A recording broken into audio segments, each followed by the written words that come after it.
সাতক্ষীরায় আজ মৌসুমের প্রথম আম পাড়া হয়েছে।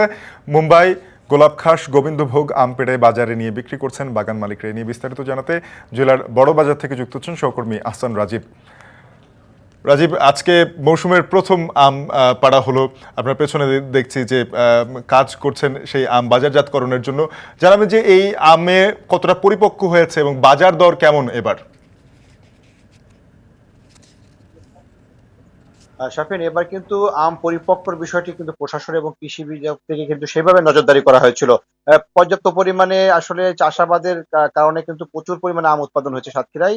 এবছর 50,000 মেট্রিক টন আম উৎপাদন হতে পারে, এমনটি বলছে কৃষি বিভাগ।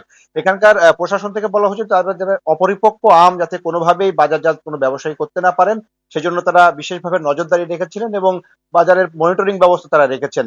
এজন্য তারা এইবার আম ভাঙার ক্ষেত্রে কিন্তু ক্যালেন্ডার নির্ধারণ করে দিয়েছেন। আজকে যেহেতু 9 তারিখ, 9 তারিখে আজকে দুইটি জাতের আম এবং বিশেষ করে বৈশাখী যে সমস্ত আম আগাম পাকে সেই জাতের আমগুলো কিন্তু ভাঙা হচ্ছে।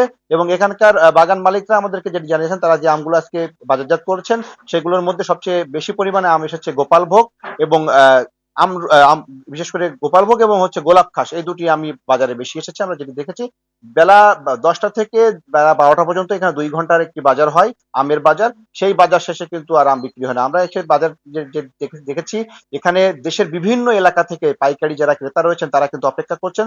আজকে অনেকেই ক্রেতা এসেছেন যারা আম কিনতে পারেননি এবং যারা কিনেছেন তারা বেশ ভালো দামে আজকে আমটি কিনেছেন। আজকে এখানে 2200 টাকা থেকে 2500 টাকা পর্যন্ত কিন্তু প্রতি মন আম বিক্রি হয়েছে। এখন এই আমগুলো সারাদিনের পরিশ্রম শেষে যারা পাইকারি যারা ক্রেতা আমরা কিনেছেন, যে আমগুলো যারা দেশের বিভিন্ন মোকাম থেকে এসে, তারা এই আমগুলো এখন এই প্যাকেটজাত করছেন, প্যাকেজিং করে তারা আজকে রাতেই ট্রাকে করে সেটি দেশের বিভিন্ন যে মোকাম রয়েছে সেই মোকামগুলোতে তারা নিয়ে যাবেন আগামীকালকের বাজার ধরার জন্য। এবং এই যে আমগুলো আগামী কয়েকদিন 2-3 দিনের মধ্যে দেশের বিভিন্ন এলাকার যে বাজার রয়েছে সেখানে কিন্তু পাকা আম সেটি চলে যাবে। এবং এখানকার ব্যবসায়ীরা যেটি বলছেন যে এবছর আমের দামটি একটু বেশি থাকবে, কারণ এই মৌসুমে আমের উৎপাদন কিছুটা কম হয়েছে।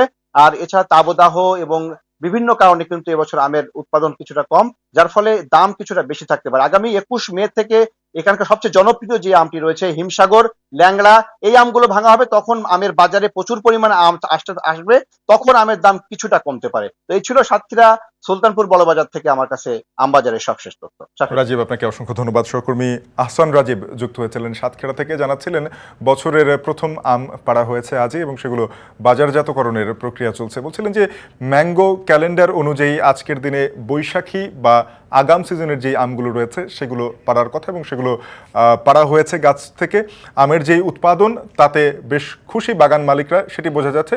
তবে তারপরেও বাজারে দাম থাকতে পারে কিছুটা বেশি বলছিলেন সহকর্মী, কারণ